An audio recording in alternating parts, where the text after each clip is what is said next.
On a busy city sidewalk, surrounded by rushing cars and impatient pedestrians, a powerful millionaire suddenly froze. His body stiffened. His breath caught in his throat, as if the air itself had been stolen from him. Richard Hale, one of the richest men in the city, slowly turned around. For a man who commanded boardrooms and controlled empires, this moment felt strangely small and terrifying. Behind him stood a small beggar boy, barefoot, thin. His clothes were torn and dusty, hanging loosely from his fragile frame. His hair was uncombed, his face smudged with dirt, yet his eyes were sharp and steady. He couldn't have been more than 8 years old. Beside Richard sat his daughter, Lily, in a wheelchair. Her red hair glowed softly in the afternoon sun, catching the light like fire. But her eyes told a different story, one of quiet pain, patience, and dreams slowly fading away. She clutched the armrest tightly, as if holding herself together. Doctors had tried everything.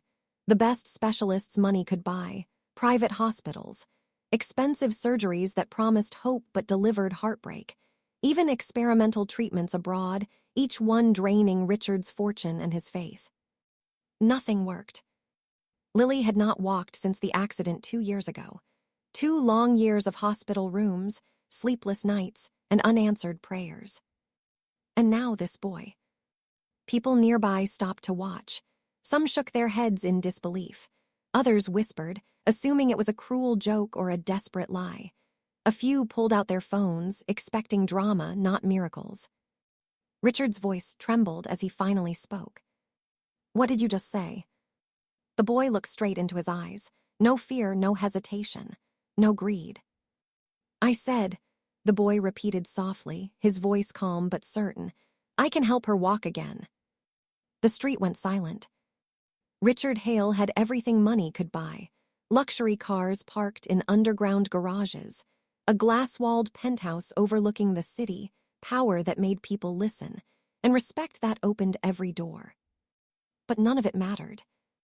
Not after the night, everything shattered. It was raining, the road was slick. One moment his wife was laughing in the passenger seat, and the next metal twisted, glass exploded, and silence swallowed the world. She never made it to the hospital. Lily survived, but her legs never moved again. From that night on, Richard stopped believing in miracles. He believed only in facts, in reports, in cold medical charts filled with words he hated to read. Doctors spoke carefully, their voices gentle, their eyes avoiding his. "Prepare for a lifetime in the wheelchair," they said. "We'll focus on comfort and adaptation."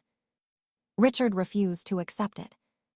He spent millions trying to prove them wrong, flew Lily to the best hospitals, hired the most famous surgeons, signed checks without reading the numbers.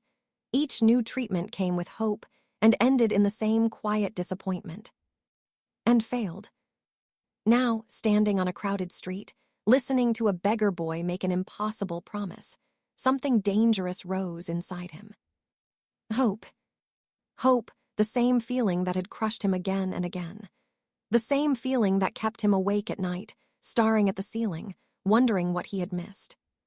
"Go away," Richard said softly, more tired than angry.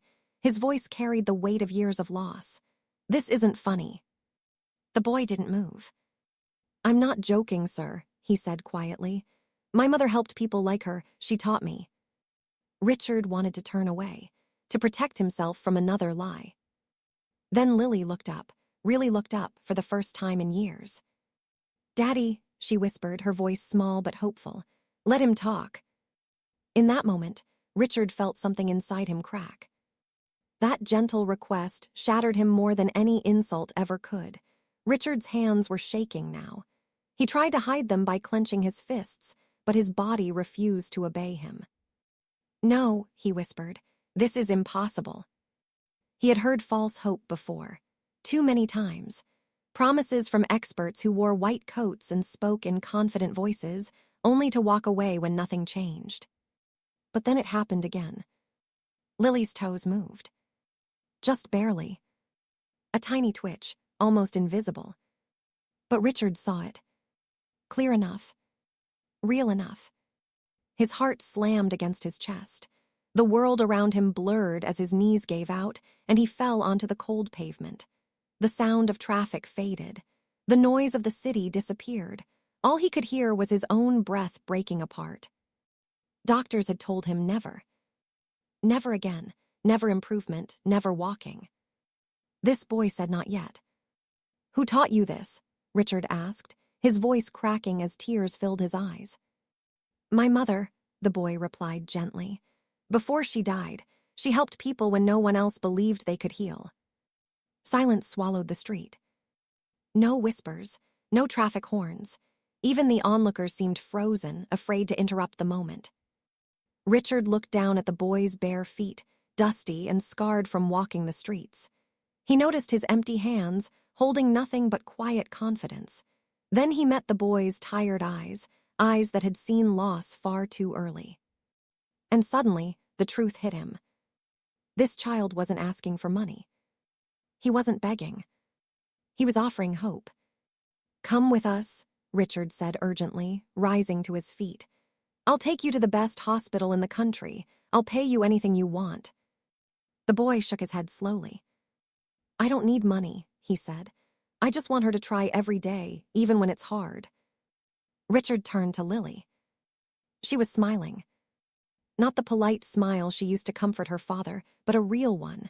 Bright, alive, the kind of smile he hadn't seen in years. In that moment, Richard believed again. Some days were good. Some days ended in tears and frustration. There were mornings when she wanted to quit, when the chair felt safer than the effort. Every day, Eli encouraged. "Just a little more," he would say softly. "Your body remembers." Slowly, almost invisibly, small progress became bigger. A stronger grip, longer balance. Muscles that had been silent began to respond. Doctors were cautious, then curious, then amazed. One quiet morning, sunlight spilled across the therapy room. Lily stood. Her legs shook violently. Tears streamed down her face. But she was smiling, smiling like a child who had found something she thought was lost forever. She took one step, then another. Richard watched from the doorway, his hands covering his mouth as tears ran freely down his face. For the first time in years, he didn't try to hide them. He didn't need to. In that moment, he realized something profound. The miracle wasn't magic. It wasn't money. It wasn't technology.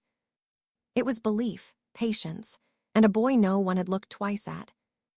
That year, Richard adopted Eli. Not out of charity. Not out of pity. But out of gratitude. Because sometimes, the people who change our lives don't come wearing suits or carrying degrees. They come barefoot. And they speak one sentence. That stops time forever.